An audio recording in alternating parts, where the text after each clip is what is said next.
Hello students, मेरा नाम doctor गजिन पुरोहित है। CSIR नेट जुलाई 2025 का एग्जाम हो चुका है। आंसर की भी आ चुकी है, रेस्पॉन्स शीट भी आ चुकी है। इस पेपर को हमने एनालिसिस किया, जिसमें यूनिट नंबर फर्स्ट और यूनिट नंबर सेकंड जो कि प्योर मैथमेटिक्स का पार्ट है, और यूनिट थर्ड जो कि अप्लाइड में पूछा जाता है। इस बार जो पेपर था वो थोड़ा सा अलग टाइप से था, इन द सेंस जो अप्लाइड का पोर्शन था वो पार्ट बी में ज्यादा पूछा गया और प्योर का पार्ट सी में ज्यादा पूछा गया। और जिस स्टूडेंट ने अप्लाइड को अच्छा किया उसके लिए कहीं ना कहीं एक प्रकार का एडवांटेज रहा। लगभग 14 से 15 क्वेश्चन ऐसे थे जो कि स्टूडेंट आराम से अटेम्प्ट कर सकता था। हाँ, पर जो प्योर पार्ट था उसके अंदर रियल के क्वेश्चन स्टूडेंट के लिए चैलेंजिंग रहे, पर लीनियर अलजेब्रा थोड़ा सा इजी रहा। इस बार ग्रुप थ्योरी में से एक भी क्वेश्चन पार्ट बी में नहीं पूछा गया। स्टूडेंट यहाँ पे ग्रुप थ्योरी की जगह नंबर थ्योरी पे क्वेश्चन आए थे। रिंग थ्योरी के क्वेश्चंस पार्ट बी में पूछे गए, पार्ट सी में भी पूछे गए, कॉम्प्लेक्स एनालिसिस भी दोनों में पूछा गया। पर हाँ, इन linear algebra, real analysis, complex और मॉडर्न अलजेब्रा इसका पार्ट सी में ज्यादा पूछा गया, पार्ट बी में पूछे गए। पर हाँ, थोड़े से क्वेश्चन हटके थे, खास करके रियल एनालिसिस के, तो सिर्फ वो सब मैं डिस्कस करूंगा। प्लस इस बार का जो कट ऑफ है वो क्या जा सकता है वो भी मैं आपके सामने डिस्कस करूंगा। तो सुन, मैं एक एक पॉइंट को यहाँ पे आपके सामने एलोबरेट करूंगा। सुन, रियल एनालिसिस और लीनियर अलजेब्रा लगभग 11 क्वेश्चन पूछे गए थे पार्ट बी से। ग्रुप थ्योरी जो कि 0 क्वेश्चन था, पर ये तीनों क्वेश्चन नंबर थ्योरी के आए थे। रिंग थ्योरी के 2 क्वेश्चन, कॉम्प्लेक्स एनालिसिस के 3 क्वेश्चन, टोटल यहाँ पे 8 क्वेश्चन यूनिट सेकंड से पूछे गए थे। इसमें OD, PD and numerical classes, calculus of variation, classical mechanics, integral equation. इसमें इन सबको मिला दिया जाए तो 2 और 2 4, 5, 6 और 7 क्वेश्चन यहाँ पे पार्ट बी से थर्ड यूनिट से पूछे गए थे। सुनिए, जो टोपोलॉजी है ये सेकंड यूनिट का टॉपिक है, तो सेकंड यूनिट में मान के चलिए कि आप 9 क्वेश्चन यहाँ पे पूछे गए। बाकी एलपीपी का एक क्वेश्चन बहुत इजी था जो कि पूछा गया। मार्को चेन पे जो क्वेश्चन था वो एमएसक्यू में पूछा गया था। इसमें बात करी जाए यहाँ पे सी सेक्शन के बारे में जो कि एमएसक्यू था, जिसके अंदर रियल एनालिसिस के 9 क्वेश्चन और लीनियर अलजेब्रा के 10 क्वेश्चन, लगभग 19 क्वेश्चन पूछे गए, जो कि काफी बड़ा वेटेज रखता है। सुन, group theory, ring theory, complex analysis, देखो यहाँ पे 3 और 3 6 और 4 10 क्वेश्चन यहाँ पूछे गए।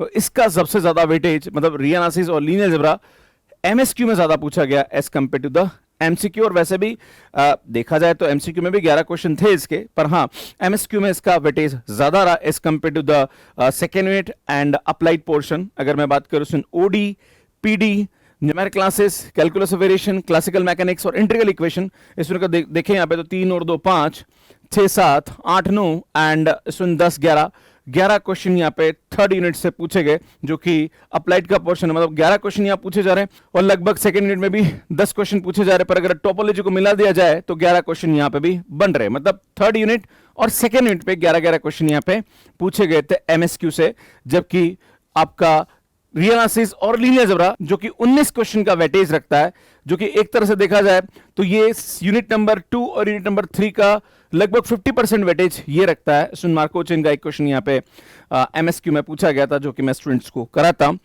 एक और सवाल ये था, बहुत सारे बच्चे बोल रहे थे कि सर जो स्टैटिस्टिक्स है उससे ज्यादा क्वेश्चन पूछे गए, तो मैं भी आपको वो भी एनालिसिस करके बता देता हूं कि वहां पे कितने क्वेश्चन उस टॉपिक से पूछे गए थे। अगर प्योर मैथमेटिक्स की बात करी जाए तो पार्ट बी में 60 मार्क्स का आया था और पार्ट सी में 137.75 मार्क्स का आया था। मतलब 197.75 जितने का पेपर होता है उतने का ही यहाँ पे जो प्योर मैथ्स है वो पूछा गया था। देखो, अगर देखा जाए तो 445 मार्क्स का पेपर आता है, जिसके अंदर आपको करना 200 मार्क्स का होता है। बाकी आपको यहाँ पे चॉइस मिलती है, मतलब 120 क्वेश्चन पूछे जाते हैं, करने 60 होते हैं।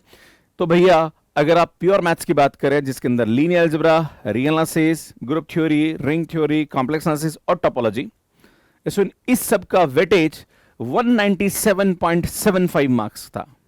अगर हम अप्लाइड मैथ्स की बात करें तो यहां पे पार्ट बी में 24 नंबर का और पार्ट सी में 52 मार्क्स का था, जो कि 76.25 मार्क्स का था। पर हां, अगर आप प्योर मैथ्स करके जा रहे हो तो कहीं ना कहीं आपके लिए थोड़ा चैलेंज भी होता है, क्योंकि क्वेश्चन थोड़े से ट्रिकी आते हैं। पर हाँ, अगर आप अप्लाइड करके जाते हो तो अप्लाइड में आपको बहुत ज्यादा बेनिफिट यहां पे मिलता है। और मैं आपको बता दूं कि अप्लाइड का पूरा सॉल्यूशन मैंने अपने YouTube पे अपलोड कर दिया है। हम लोग प्योर पे भी बहुत जल्दी 1 बाय 1 आपको अपलोड करेंगे वीडियोस। स्टूडेंट, अप्लाइड के अंदर हमने ओडी, पीडी का एक सेपरेट वीडियो अपलोड किया जिसमें 8 क्वेश्चन हमने बताए and COV, NA, integral equation, markhor, LPP, इनको भी हमने सेपरेटली अपलोड किया है। तो लगभग हम यहाँ पे पार्ट बी और पार्ट सी के अप्लाइड के सभी क्वेश्चंस हम करा चुके हैं। स्टूडेंट जिन बच्चों ने हमसे पढ़ा है, मैं गारंटी देता हूं कि वो लगभग 60 से 70 मार्क्स का आराम से कर सकते हैं आउट ऑफ 76 मार्क्स। इतने इजी क्वेश्चंस पूछे गए थे। हाँ, कुछ एक दो क्वेश्चन ट्रिकी थे, पर बाकी आप आराम से कर सकते हो। तो इसलिए मैं कहना चाहता हूं कि अप्लाइड को छोड़ना नहीं है। और इस बार अप्लाइड जो है वो पार्ट बी में ज्यादा पूछा गया था। मतलब एक तरह से देखा जाए तो 24 मार्क्स, जो कि अपने आप में 8 क्वेश्चन होते हैं, जो काफी वैल्यू रखते हैं यहाँ पे। हाँ, क्लासिकल मैकेनिक्स में नहीं कराता हूं, है ना, क्योंकि उससे एक क्वेश्चन आया था यहाँ पे।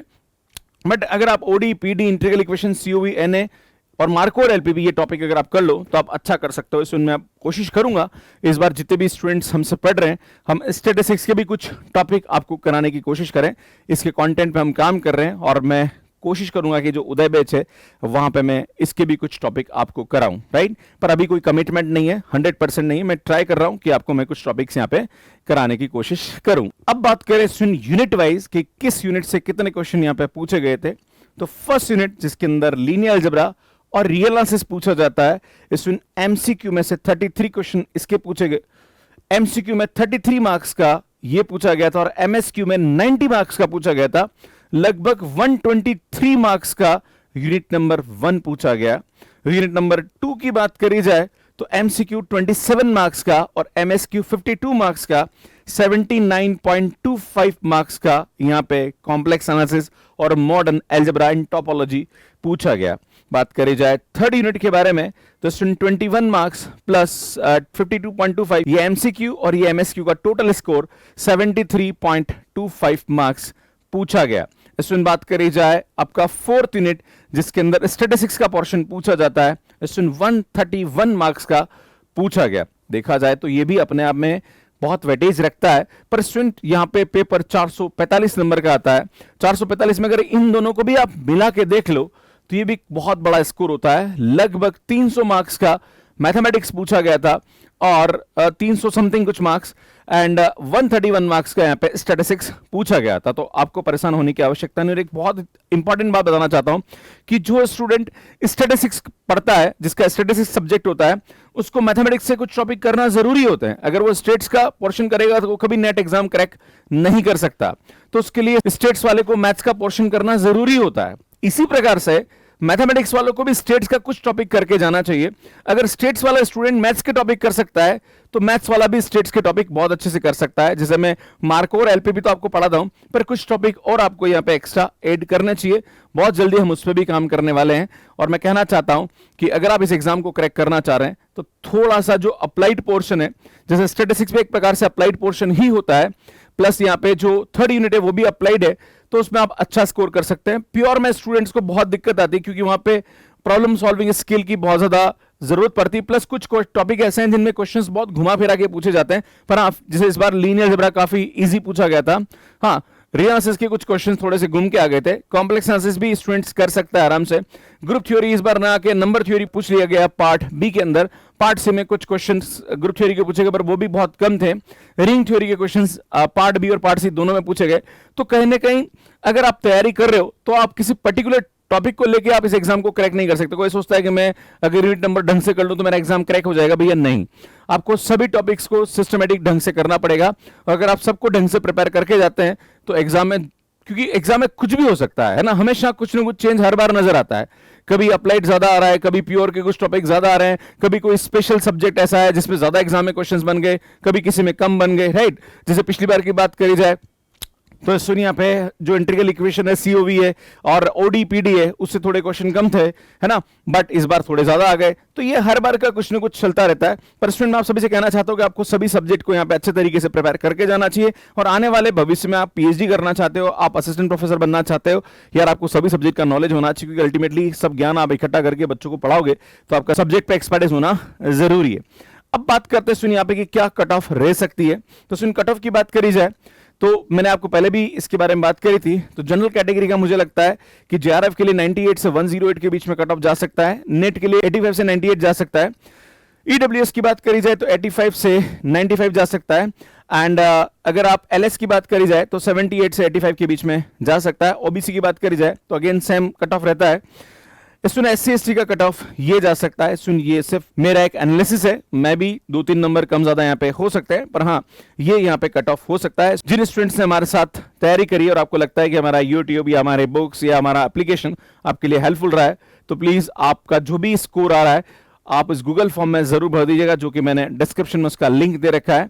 हमारी टीम आपकी हेल्प करने की कोशिश करेगी, और अगर आपको मुझसे भी कुछ बात करनी है तो आप मुझसे बात कर सकते हैं अबाउट द कि आगे आपको क्या करना चाहिए, क्या स्कोर आ रहा है उसके हिसाब से। बाकी पैटर्न के बारे में आप क्या सोचते हैं, अगर आपका कोई पर्सनल एनालिसिस है तो प्लीज आप मुझे कमेंट करके जरूर बताइएगा। बाकी आप हमारे साथ तैयारी करना चाह रहे हैं तो अभी इंडिपेंडेंस डे ऑफर है, जहां पर जीपी सेट 20 अगर आप यूज करेंगे तो आपको हमारे कोर्सेज पे 20% का डिस्काउंट मिल जाएगा। सुन हमारे यहाँ पे लाइव रिकॉर्डेड पीडीएफ डीपीपी सब कुछ हम प्रोवाइड करते हैं। इसी प्रकार से अगर आप आईटीएम एग्जाम की तैयारी कर रहे हैं तो यहाँ भी हमने 20% का ऑफ दे रखा है। सुन ये हमारे रिजल्ट है CSIR नेट के, हम सब्जेक्ट वाइज कोर्स भी देते हैं। बाकी हम RPSC first grade, second grade और यूपीपीएससी LT ग्रेड भी पढ़ाते हैं। ये हमारे 3 यूट्यूब चैनल। सुन ये वाला यूट्यूब चैनल काफी हेल्पफुल है अगर आप मैथ्स के बेसिक्स क्लियर करना चाह रहे हैं। ये वाला जो यूट्यूब चैनल जहां पर हम गेट, IIT JEM और CSIR नेट की वीडियोस अपलोड करते हैं, प्लस की स्ट्रेटजी यहाँ पे डिस्कस करते हैं, प्लस ये वाला यूट्यूब चैनल है जहां पर हम TGT PGT से रिलेटेड कंटेंट अपलोड कर रहे हैं, तो आप इन चैनल को सब्सक्राइब कर सकते हैं। सुन हमारी बुक्स है जो कि Amazon फ्लिपकार्ट के अलावा मैथ्स कैर ऐप पे भी अवेलेबल है। सुन कैसे मैथ्स कैर ऐप पे सब्सक्रिप्शन लेना, इसका वीडियो आप यहाँ पे जाके देख सकते हैं। CSIR नेट की तैयारी आप कैसे शुरू करें, किन बातों का आपको ध्यान रखना चाहिए, सुन ये सब आप यहाँ जाके देख सकते हैं। यहाँ जाके चैनल को सब्सक्राइब कर सकते हैं। धन्यवाद।